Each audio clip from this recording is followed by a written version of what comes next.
Vamos a continuación a hablar un poquito acerca de qué hacemos pues o qué tenemos que hacer en la evaluación de los pacientes con insuficiencia renal terminal y que puedan ser incluidos a un protocolo de trasplante renal.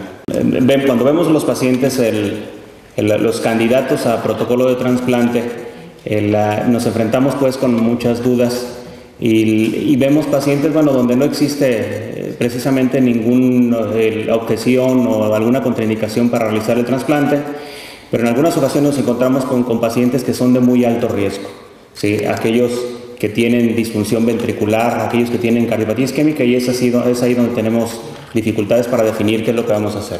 Algunos datos, nada más tocar algunos datos demográficos. En el año 2005 se describe que en México existían 1.200 casos de pacientes con insuficiencia renal terminal por millón de habitantes. De estos, 130,000 requerían de alguna intervención o modalidad de diálisis. Sin embargo, en nuestra realidad, solo 60,000 pacientes la recibieron, y de estos pacientes solo se trasplantaron el 1.9%.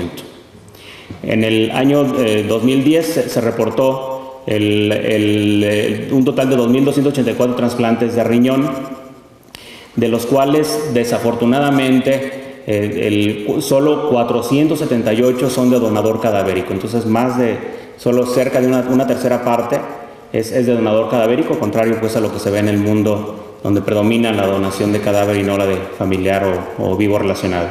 La lista de espera para estas fechas era de 8,000 pacientes. El trasplante renal es sin duda alguna la mejor opción de tratamiento para los pacientes con insuficiencia renal crónica. Presenta el menor costo, mayor sobrevida, indudable mejoría en la calidad de vida, y se ha visto pues que la sobrevida del injerto supera pero con mucho el mejor programa o el más cuidado programa de diálisis o del paciente con buen apego a diálisis, donde la sobrevida del injerto en el donador de cadáveres de 9 años y de 12 años para el donador vivo. Cada vez se va incrementando o se va cambiando el tipo de pacientes que tenemos como candidatos. En 1991 los pacientes mayores de 50 años solo era el 28%. Sí, en la actualidad, pues en el año pasado, se informó pues que los candidatos, el 62% eran mayores de 50 años. Con esto pues se incrementa la morbimortalidad de los pacientes, incrementa la expectativa de la esperanza de vida y por lo tanto la morbilidad que pueden presentar. Las sociedades de cardiología y de nefrología han definido a la enfermedad, la insuficiencia renal, como una entidad con enfermedad cardiovascular prematura, y su riesgo es muy similar a diabetes, a enfermedad vascular y a enfermedad coronaria, incluso equiparable. La mortalidad de estos pacientes, el 50% muere de complicaciones cardiovasculares. Sin embargo, los pacientes trasplantados no están exentos de complicaciones cardiovasculares, puesto el 30% presentan mortalidad de causa cardiovascular. Se ha visto pues que la principal causa de internamiento también en estos pacientes es la enfermedad cardiovascular. ¿Qué factores influyen pues en el incremento de estos factores de riesgo? Se ha visto que el filtrado glomerular tiene una relación inversa con el riesgo de complicaciones cardiovasculares y muertes. Como vemos en esta gráfica, se observa que aquellos pacientes que tienen una filtración glomerular mayor al 60%, comparado, de 60 mililitros minuto, comparado con los que tienen menos de 15, el riesgo de complicaciones o de eventos cardiovasculares es extremadamente alto. Sí, y ese corte se observa más frecuente cuando la depuración disminuye a menos de 45. Entonces, la insuficiencia renal es una enfermedad con alta prevalencia de enfermedad coronaria, insuficiencia cardíaca, que incluso se puede manifestar antes del desarrollo de insuficiencia renal. Se ha visto que en los pacientes con insuficiencia renal de cierto grado, incluso la muerte puede ganarles al desarrollo de un requerimiento de diálisis, ¿sí? Se ha observado en este grupo, valorando pacientes sanos aquellos con diabetes y aquellos con insuficiencia renal, vemos como aquellos que no tienen diabetes y no tienen insuficiencia renal, el riesgo de un requerimiento dialítico es mínimo. En aquellos que tienen diabetes e insuficiencia renal, el requerimiento dialítico es de 6.1%, sin embargo, las muertes se observan en 32% en este grupo de pacientes, entonces supera con mucho la mortalidad antes de venir la insuficiencia renal terminal. En estos pacientes debemos evaluar pues la función cardiovascular aún antes de que presenten algún deterioro significativo en la función renal que amerite de diálisis. Se ha asociado pues que el filtrado glomerular, además de la proteinuria, son factores independientes de desarrollo de enfermedad cardiovascular y mortalidad cardiovascular. En este estudio observamos pues que aquellos pacientes que tienen una filtración glomerular arriba de 90, ¿sí? El riesgo de mortalidad cardiovascular o de mortalidad de cualquier causa es cercano a la unidad, y cómo esto se incrementa significativamente conforme va disminuyendo el filtrado glomerular. Y los similares resultados vemos con el desarrollo de proteinuria. En este estudio, evaluando más de 1 millón de pacientes, haciendo una valoración con la prueba en orina de proteínas, en esta gráfica observamos pues como aquellos que tienen proteínas negativas o apenas trazas y un filtrado glomerular, el riesgo es cercano a la unidad, y como aquellos que tienen proteínas de más de 2 cruces y el filtrado glomerular se va disminuyendo, cómo se incrementa el riesgo relativo hasta alcanzar valores extraordinariamente altos. Se ha observado pues que el filtrado tiene influencia sobre el riesgo de muerte, enfermedad cardiovascular y hospitalizaciones. Muy similares las gráficas, las tres, donde vemos pues como de acuerdo a la disminución del filtrado se va incrementando el riesgo de este tipo de complicaciones. Entonces, ¿cuáles son las manifestaciones que ocurren en este grupo de pacientes que puede condicionar esos cambios en la morbimortalidad? Se ha visto pues los 3 factores principales: el desarrollo de aterosclerosis, arteriosclerosis y el desarrollo de miocardiopatía. En esto pues a manera de descripción vienen algunas lesiones. La arteriosclerosis se caracteriza pues por un remodelado no oclusivo de la vasculatura que se asocia a otras alteraciones como dilatación, hipertrofia, pérdida de la elasticidad vascular. Ocurre en forma secundaria hipertrofia ventricular izquierda, hay alteraciones en la perfusión coronaria, incremento de la presión sistólica y la presión de pulso, y esto pues el desarrollo de alteraciones y riesgo cardíaco. ¿Cuáles son los factores que influyen pues a este riesgo? Igual a manera de ejemplo vemos en aterosclerosis cómo participan factores de riesgo tradicionales como la edad, el sexo, la hipertensión, diabetes, dislipidemia, tabaquismo, inactividad física, hipertrofia ventricular. Pero también participan en el desarrollo una gran cantidad de factores o de riesgos no tradicionales, y que esto lo vemos en todos los pacientes que tienen insuficiencia renal crónica y especialmente en los que tienen insuficiencia renal terminal, como albuminuria, anemia, inflamación, incremento del estrés oxidativo, disfunción endotelial, entre otras alteraciones. Entonces, todo esto en conjunto incrementa pues el riesgo cardiovascular. A manera breve veremos algunos de los riesgos tradicionales que influyen pues en la morbilidad en los pacientes con insuficiencia renal. La hipertensión arterial sistémica, que es muy frecuente, hasta en el 80% de los pacientes, y dependiendo de la etapa donde lo encontremos. Sabemos pues que es un factor independiente de riesgo cardiovascular y que se asocia a mortalidad. La presión arterial tiene un patrón bifásico, donde al inicio de la diálisis, aquellos que tienen hipotensión presentan mayor riesgo cardiovascular, y esto de los primeros 2 años, contrario a los siguientes 3 años, cuando la hipertensión sistólica es la que se asocia a mayor riesgo cardiovascular. El incremento de la presión de pulso se asocia a incremento de la mortalidad. Y cuidado en los pacientes que tienen hipotensión intradiálisis, que refleja insuficiencia cardíaca en mayor o menor grado. Las metas de tratamiento óptimos de depresión en este grupo de pacientes: el prediálisis menor a 140/90, postdiálisis de menor de 130/80.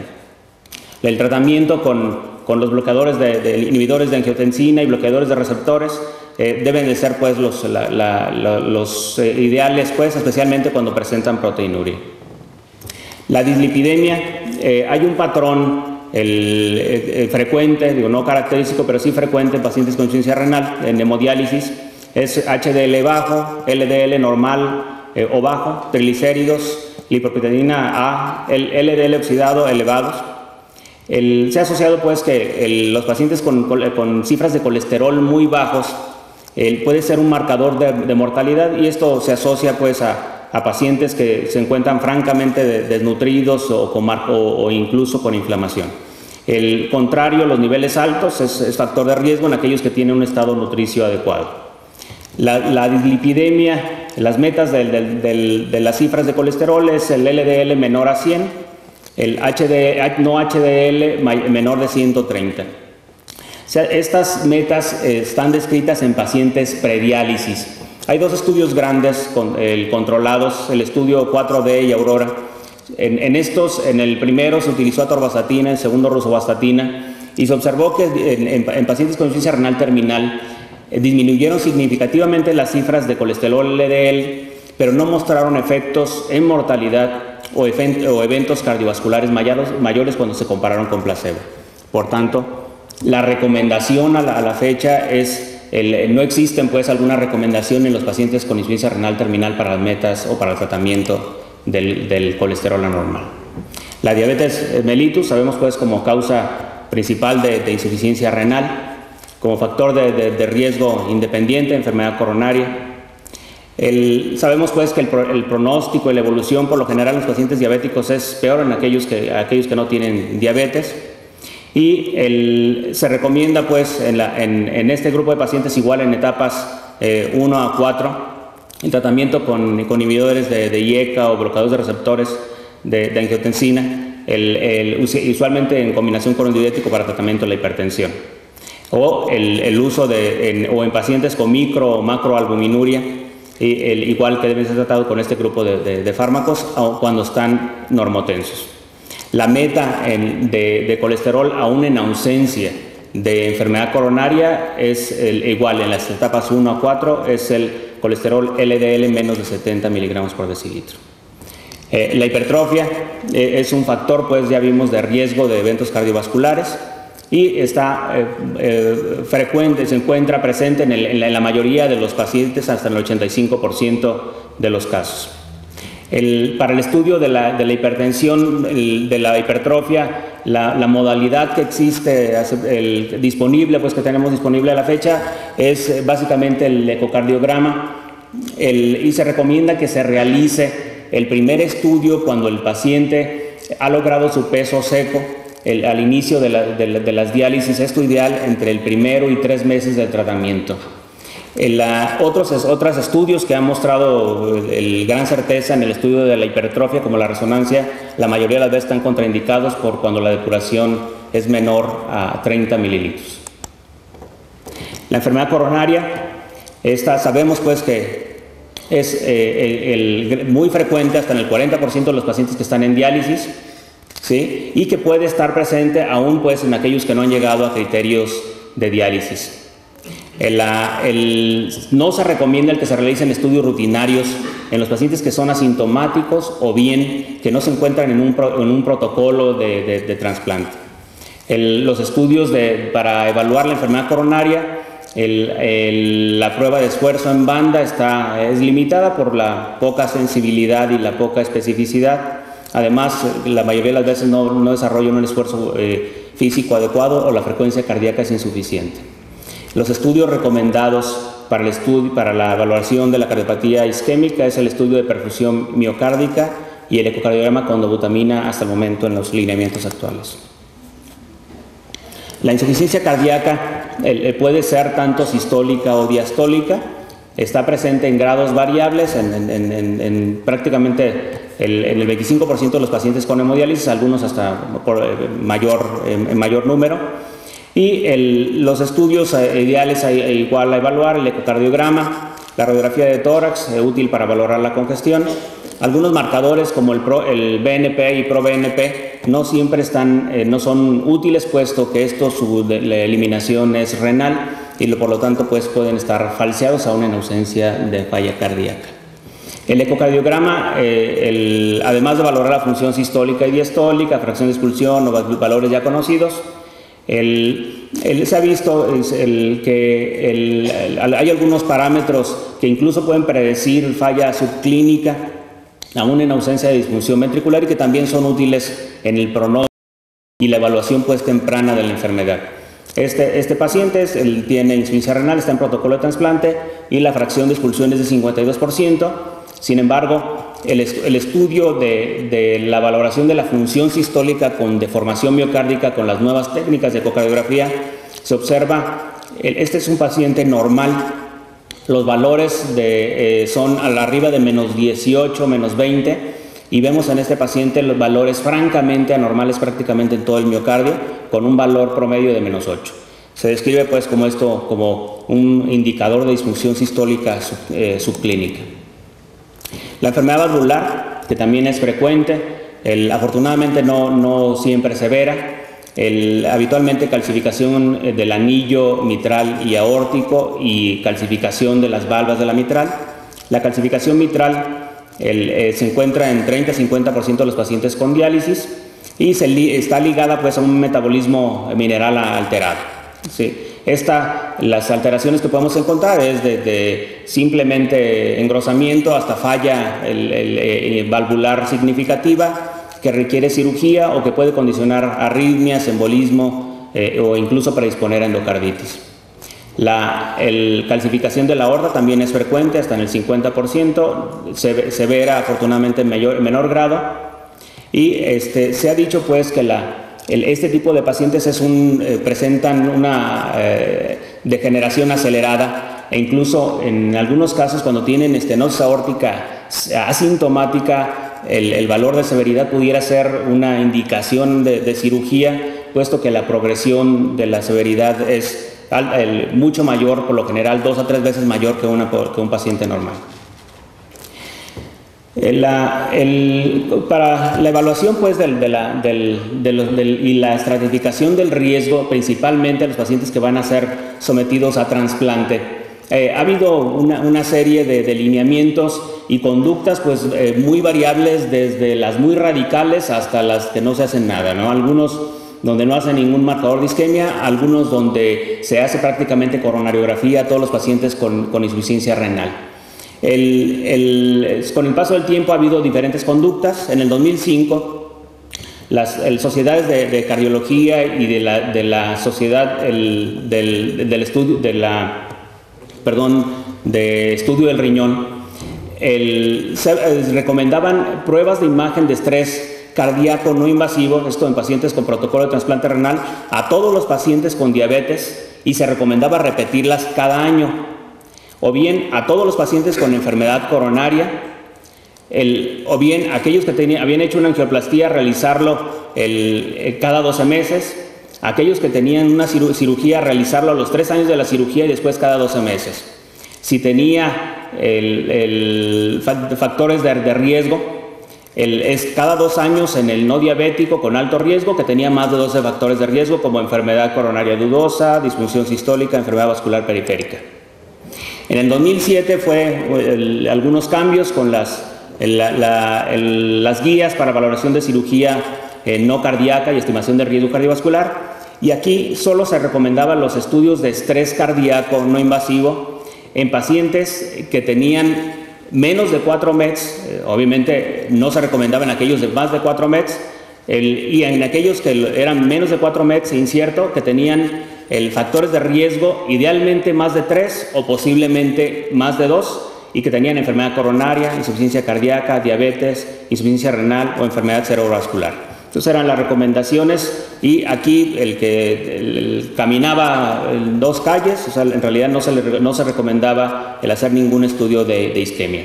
Ha habido diferentes posturas dadas por factores variables.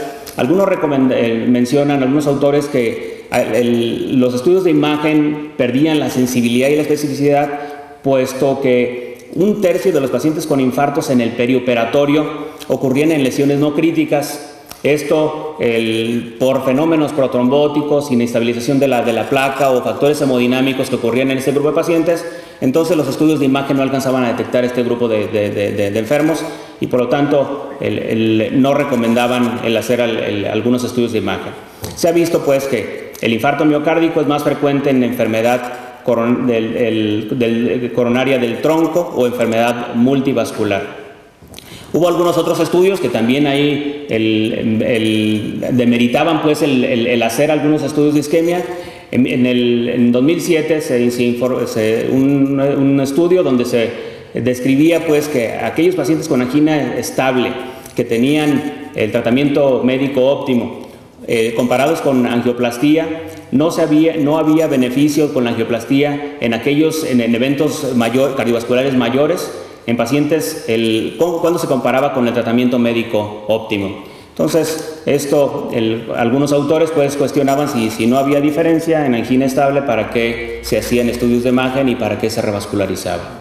Algunos estudios posteriores, en pacientes con insuficiencia renal, se encontró pues que la angioplastía percutánea en insuficiencia renal y cardiopatía isquémica en pacientes asintomáticos con enfermedad coronaria y anatomía de alto riesgo, esto es tronco de la coronaria izquierda, enfermedad proximal o enfermedad trivascular, y en aquellos casos que había disfunción ventricular, había una diferencia significativa en morbimortalidad en los pacientes trasplantados. Se ha dicho pues que este estudio es muy importante, el hacer énfasis en que no intentar trasplantar al paciente siempre que sea posible, ¿no? Evaluando 429 pacientes con trasplantados de riñón, de los cuales 61 eran de alto riesgo y 368 de bajo riesgo, esto es, que habían tenido angina, infarto miocárdico, enfermedad coronaria significativa, se encontró que los eventos cardíacos adversos se presentaron en el 31% en el seguimiento. Sin embargo, la sobrevida a 5 años fue del 82.8%. Esto es con mucho superior a la sobrevida esperada en los pacientes que están en un programa de diálisis. Aquellos de bajo riesgo, los eventos cardíacos adversos fueron muy bajos, 6.5, y la sobrevida arriba del 93%. ¿Qué es lo que tenemos que hacer cuando evaluamos este grupo de pacientes? Es determinar la existencia pues, de una condición cardiovascular activa, principalmente. Esto es síndromes coronarios agudos, angina, infarto reciente, insuficiencia cardíaca descompensada, enfermedad valvular severa, arritmias graves, hipertensión arterial pulmonar severa. En estos, la mayoría de las veces actuamos pues, en consecuencia, y no se hace incluso algún estudio de isquemia o se hace directamente el estudio coronario. Los estudios de imagen cardíaca que se realizan principalmente, el estudio de perfusión miocárdica con medicina nuclear y el ecocardiograma con dobutamina. La sensibilidad y especificidad que se informan es variable, es de alrededor de 40 y 90% para enfermedad de un vaso y de 30 y 90% para enfermedad de más de un vaso, sensibilidad, y resultados muy similares en cuanto a la especificidad. Los estudios de isquemia con dobutamina o medicina nuclear se ha encontrado pues que aquellos que se encuentra o se induce isquemia se asocia a un riesgo mayor, hasta 6 veces de infarto miocárdico, 4 veces mayor el riesgo de muerte cardíaca. Además, el número de segmentos anormales también predice morbimortalidad, y que esto va independiente de las variables clínicas. Con relación a puntualizar pues de todos los estudios anteriores, en este año, a inicios de este año, se realizó una revisión pues por expertos de los colegios y Sociedad Americana de Cardiología, y se llegó a las siguientes conclusiones con relación a las pruebas no invasivas. Dice, las pruebas no invasivas de estrés cardíaco pueden ser consideradas en candidatos de trasplante renal sin una condición cardíaca activa, basadas en la presencia de factores de riesgos independiente del estatus funcional. Aquí descartaron la clase funcional descrita en las guías de 2007. Sin embargo, con una clase 2B y un nivel de evidencia C. En esto describen que principalmente aquellos que tienen más de 3 factores de riesgo, como diabetes, enfermedad cardiovascular, más de un año de diálisis, hipertrofia ventricular, más de 60 años, el rango aquí avanzó un poco más hasta los 60 años, hipertrofia ventricular izquierda, tabaquismo, hipertensión y lipidemia. Entonces, más de 3 factores. En esto recomendarían el realizar estudios o marcadores de isquemia previos a un trasplante. Se describe pues que no es de utilidad el realizar estudios de seguimiento cercanos, ya que el realizar estudios muy frecuentes, si detectamos o no eventos cardiovasculares mayores es incierto. Se recomendaría entonces estudios cada 2 años en isquémicos conocidos y con enfermedad vascular periférica, y cada 3 años en el resto de los pacientes. El ecocardiograma de reposo se recomienda en todos los pacientes que se ingresan a un protocolo de trasplante. Esto nosotros hace más de 12 años lo iniciamos en forma rutinaria por la gran frecuencia que encontrábamos alteraciones cardiovasculares, incluso en pacientes asintomáticos, que veíamos fracción de expulsión extremadamente baja o alteraciones segmentarias de movilidad en este grupo de pacientes, y recomendamos pues el hacer un ecocardiograma al inicio del protocolo. Se debe realizar en todos los pacientes al inicio de la diálisis, una vez logrado su peso seco. Se ha encontrado pues con gran frecuencia alteraciones cardiovasculares hasta en el 43% de los pacientes. Se ha visto que la fracción de expulsión tiene relación con la sobrevida a 7 años. En este estudio de llamada con 1.254 pacientes en protocolo de trasplantes y hemodiálisis, se encontró que la fracción de expulsión mayor de 60% confería el sobrevida libre de eventos del 84%, y una fracción de expulsión de menos del 30%, la sobrevida solamente se iba hacia el 30%.